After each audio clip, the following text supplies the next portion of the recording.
the family meeting my children called to discuss my future. My son stood at the head of my own dining table, the table I bought in the house I paid for, and said, "Mom, we've talked it over and we think it's time. We found a facility. We'll sell the house to cover it. It's really for the best."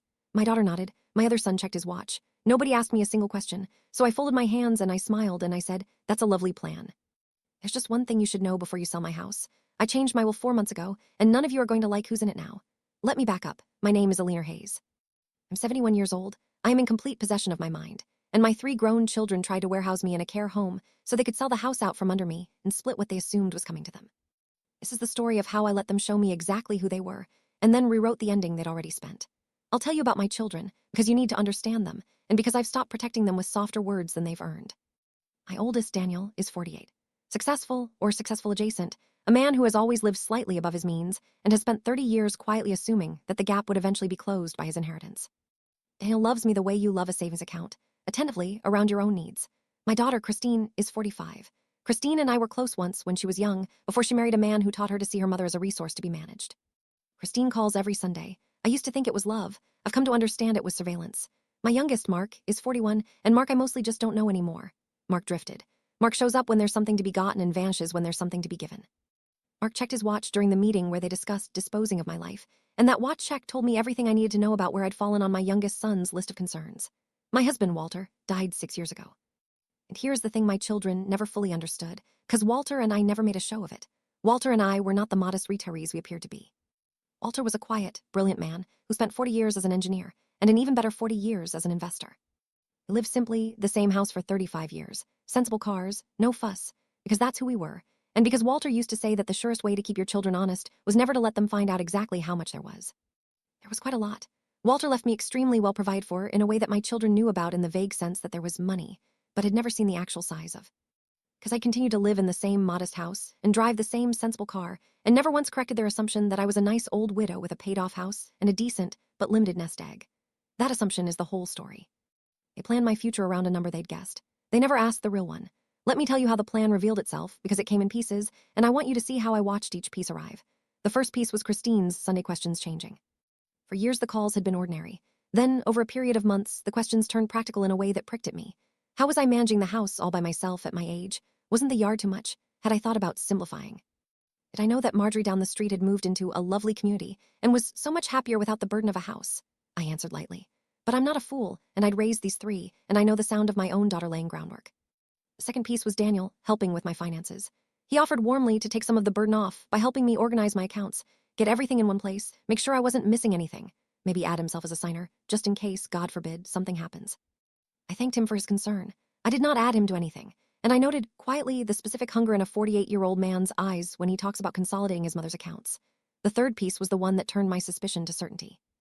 My neighbor, Rosa, younger than me, sharp, a friend, mentioned offhandedly that a real estate agent had knocked on her door asking about the Hayes property next door, wanting to know if the family was planning to list soon. My children had contacted a real estate agent about selling my house, while I was living in it, before they'd said one word to me. That was the afternoon I stopped being hurt and started being strategic. Because I am Walter Hayes' widow, and Walter taught me that when you discover someone is moving against you, the worst thing you can do is let them know you know. You let them keep moving. You watch where they step, and you prepare. I did 3 things, quietly, over the following 4 months, while my children believed I was an oblivious old woman ripe for managing. First, I went to see my doctor, my own doctor, whom I've seen for 20 years, and I asked her for a full cognitive assessment, documented and dated. Not because I doubted myself, but because I knew exactly what my children's plan would require. A claim that I was declining, confused, no longer competent to make my own decisions. So I got a letter on letterhead from a physician who'd known me for 2 decades, stating that I was cognitively sharp, fully competent, and entirely capable of managing my own affairs. I got it dated.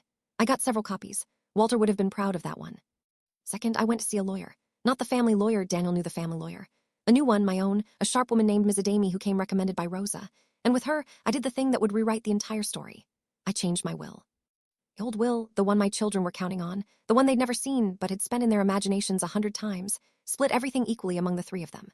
The new one did not. I'll tell you what it said in a moment at the table where I said it. Third, I moved my accounts, not into Daniel's helpful consolidation, out of his reach entirely, into a structure Ms.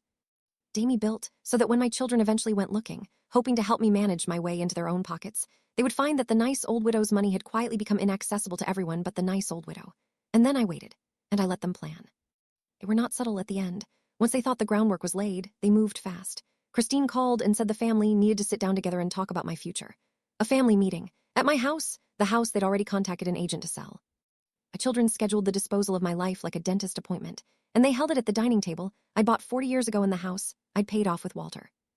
They did not for one moment imagine that the old woman at the foot of the table had spent 4 months getting ready. The meeting. I'll tell you exactly how it went, because I've replayed it many times with great satisfaction. They arrived together, that alone told me it was coordinated. Daniel had papers. Christine had her managing my mother face on, gentle and firm. Mark had his coat still on, ready to leave, physically communicating that this was an errand. They sat. And Daniel, at the head of my table, in the seat that had been Walter's, cleared his throat and delivered the speech they'd clearly rehearsed. Mom, we've talked it over, and we think it's time. The house is too much for you. We've been worried about you managing alone, about your memory, about safety. My memory, the word landed exactly where I'd known it would. I had the doctor's letter in the drawer 4 feet away. We found a facility, a really nice one.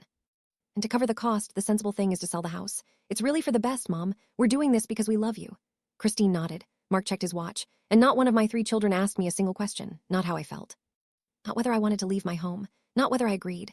They informed me of my future the way you'd inform a piece of furniture it was being moved. I let the silence sit. I've learned the power of silence from watching them squirm in it. Then I folded my hands and I smiled and I said, "That's a lovely plan. Very organized, Daniel. There's just one thing you should know before you sell my house. I changed my will 4 months ago, and none of you are going to like who's in it now." The room changed instantly. Daniel's rehearsed warmth cracked. "Mom, what are you talking about? This isn't about the will, this is about your safety." "It's entirely about the will, Daniel," I said. "It's been about the will since Christine started asking about the yard, and since you offered to consolidate my accounts, and since the 3 of you contacted a real estate agent about my house without telling me." "Yes, I know about that," Rosa told me. "You've been planning to warehouse me and sell my home for months, and you thought I was too foggy to notice. So let me clear up a few things you've assumed." I opened the drawer 4 feet away, and I laid the doctor's letter on the table. First, this is a cognitive assessment from Dr. Patel, dated last month. She's known me 20 years. It states that I am completely competent, sharp, and capable of managing my own affairs. So any plan that depends on claiming I'm confused is dead before it starts. I made sure of that in writing because I knew that's where you'd go. Christine had gone pale. Mark had finally taken off his coat. "Second," I said, "you've built this entire plan around selling my house to afford my care because you assume I can't afford care myself. You assume I'm a widow with a paid-off house and not much else. You never asked. So let me tell you the truth, your father and I never bothered to correct. Your father did not leave me comfortable. Your father left me wealthy. Substantially, genuinely wealthy, in investments he built over 40 years that the 3 of you never saw because we chose to live simply. I could pay for the finest care in this state for the rest of my life out of one account and never touch the house. The house was never a financial necessity to sell. You wanted to sell it because you wanted the money now, while I was still alive to be managed. The silence at that table was the most satisfying sound of my life. Third," I said, "the will. The old one split everything equally among the 3 of you, and it was a great deal more than you knew you were splitting. That will is void. 4 months ago, I signed a new one with my own attorney, Ms. Adami, whose card I'll leave with you. Here is what it says now." I looked at each of them in turn. "The bulk of my estate goes into a trust, not for the 3 of you. For my grandchildren, directly, in a structure none of their parents can touch, for their education and their futures. Because they are the only members of this family who have shown up in my life these last 6 years without an eye on my accounts. My granddaughter Lily reads to me on Thursdays and has never once asked me about money. My grandson Theo fixed my fence last spring and refused to let me pay him. They get it. You do not. To Rosa, my neighbor, who told me the truth when my own children were selling my house behind my back, I've left a bequest as thanks and my friendship, which she already had. To the 3 of you, I've left a letter, each, explaining exactly why. And a modest sum, enough that you can't claim I disinherited you out of cruelty, small enough that you'll understand precisely what your behavior cost. You planned to divide a fortune you assumed was yours by right. We'll divide a fraction of it, and you'll do it knowing you had the whole thing, and you traded it for the chance to warehouse your mother and sell her home a few years early." Daniel stood up, furious now, the warmth entirely gone, the real man finally in the room. "You can't do this. This isn't rational, Mom. You're clearly not thinking straight. Dr. Patel's letter is right there, Daniel," I said mildly. "Read it again." "I'm thinking more clearly than I have in years. It's remarkable how clear things get once you stop hoping your children are better than they're showing you they are. Here's how it ended. They tried, of course. Daniel consulted a lawyer about contesting the will on grounds of incompetence, and was told, flatly, that a 20-year physician's competency letter dated contemporaneously with the will's signing made such a challenge close to hopeless and expensive and likely to fail publicly.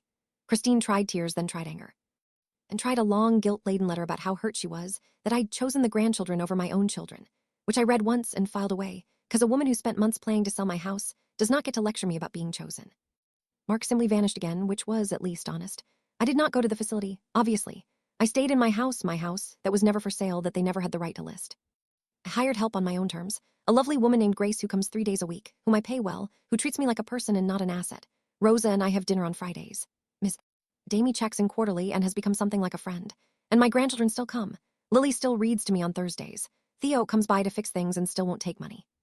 I have not told them about the trust. I don't want their love complicated by knowing it's rewarded, the way their parents' attention was poisoned by expectation. They'll find out when I'm gone, and they'll understand that their grandmother saw clearly, at the end, exactly who had shown up. My children thought my age made me weak.